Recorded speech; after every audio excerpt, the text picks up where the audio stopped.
নবী হচ্ছে আমাদের জানের জান, আমার নবী হচ্ছে আমাদের প্রাণের প্রাণ।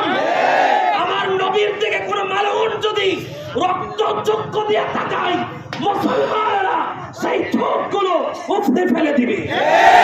আমার নবীর ইজ্জতের চাদরে ধরে যদি কোনো মালউন টান দিতে চায়, এই মালউনকে দুনিয়ায় থাকতে দেওয়া হবে না। শুনে মনে রাখবেন, মুসলমানদের কলিজাটা হচ্ছে ভারতের মতো।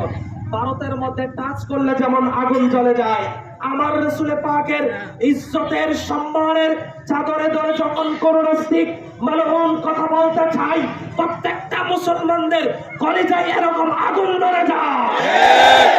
এই সমস্ত মুসলমানদের আগুন যদি আমরা এক করে ফেলি, কোন নাস্তিক মালউন বেয়াদব দুশমনে রাসূল গোস্তাকে রাসূল তোমরা এই পৃথিবীতে থাকতে পারবে।